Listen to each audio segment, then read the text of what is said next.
I'm going to talk about what I think are the three main categories or reasons why people relapse.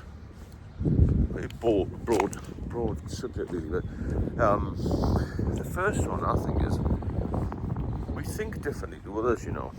I did, I thought, well, I know I've got an alcohol problem, but I can manage it, I can handle it, I'll be alright, and I'll be fine, you know, I don't take any other drugs. So I used to class alcohol and drugs as two separate things, all the same really, aren't they? I don't smoke marijuana, I don't take crack cocaine, I've never tried heroin. It's normalised to just have alcohol. It's still doing you harm, isn't it? Sometimes I used to think I was better than everybody else. I could drink more than them. I was okay. All this carry on.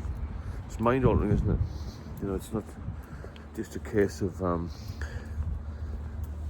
of coming to terms with it. You just want to bat it off and you think you're different. You know, I'll drink, I'll do what I want, that type of thing. It doesn't work like that, unfortunately. It comes to a sticky end. And the second one I would say is probably we don't realise the power of addiction. We don't give it enough respect. It's a major killer, as we all know. You know, thousands of people a year die in the UK.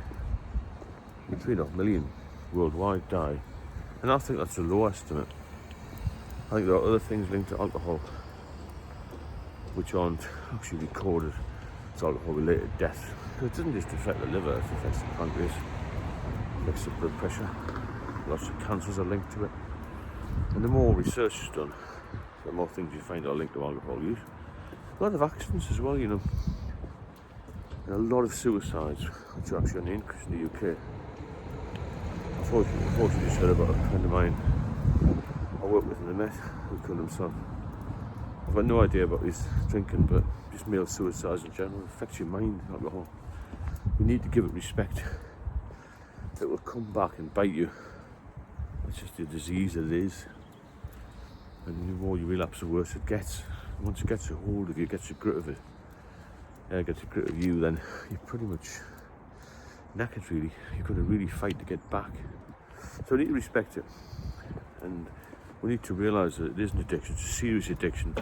It's one of the only drugs, when you withdraw, you may die from. I had seizures. People can die from those sort of things. It's a horrendous drug, and it's so socially normalised. So people will be off for a while, off the drink, and then they'll relapse, thinking, well, it's all right. But you've got to respect it. It's a powerful thing, alcohol addiction. And it's a very, very serious subject, which in my opinion isn't taken seriously enough. I know the NHS and the medical institutes are really pushed, you know, for manpower and that sort of thing. But other drugs, heroin addicts, crack addicts, all the rest of them, the other, should we say, illegal drugs, seem to get a lot more support. Is that my view, or is it your view? I don't know. Because there's various medical reports about, you know, 70 to 20% of drug addicts get a lot more support at first point of contact, and only 1% of alcoholics get it, or actually take up any other support, you know.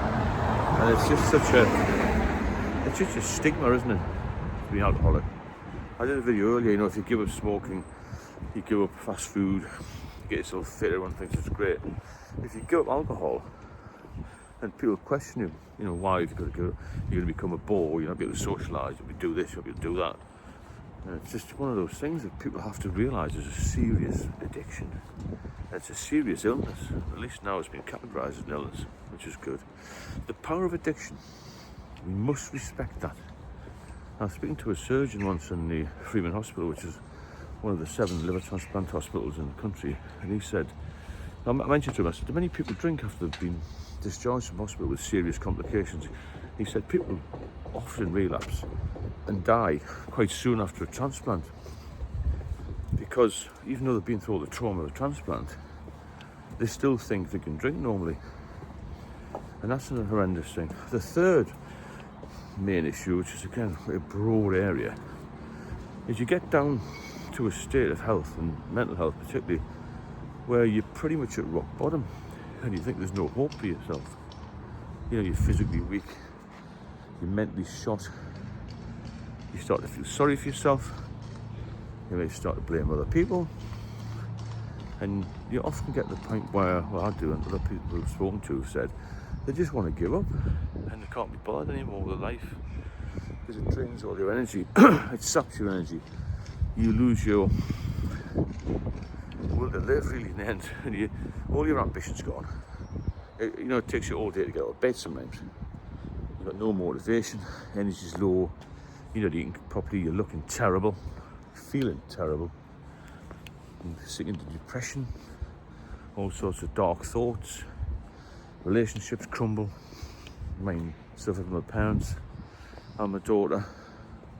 I got divorced many years ago, probably prior to my heavy drinking really, but it didn't help, even though I was drinking regularly. But once you get to addiction level, it's virtually impossible to hold down a good relationship. It doesn't matter how much love and affection there is, you can't live on love alone. There's got to be some reliability factor there, and if you're drinking, you're not reliable. You become a liar, deceitful, and then your partner eventually thinks, I can't cope. People stay for so long and try and help you out, but if you're not willing to help yourself, then you're pretty much on the scrap heap, really, aren't you? You've got to pull yourself round from that. Because once you get to rock bottom, you start feeling sorry for yourself, and you play the victim, then people don't want to know. As my late father once said, but very often said actually, everyone likes to drink, but no one likes to drunk, and you become a drunk. And you don't realise how quickly it can happen, how quickly it can spiral out of control. Because I use this 1, 2, 3, 4 stage of alcoholism, where 1 is social drinking, 2 is moderate, 3 is heavy, where you might be harming yourself. And stage 4 is when you more or less drop off the edge of the cliff and you can't get back on again, which is where I was, with serious illness. So you've got to watch out for these things, be aware of them, especially when you get to this number 3 I mentioned, where you start to feel sorry for yourself and start to blame other people and feel guilty and stuff, because that's when your mental health is suffering. And I think mental health is pretty paramount in this. The doctors can medicate you, they can give you pills, maybe dry you out, but unless your mental health is spot on and you're strong enough, you'll never be it. And that's why I've done videos before, it's all in here.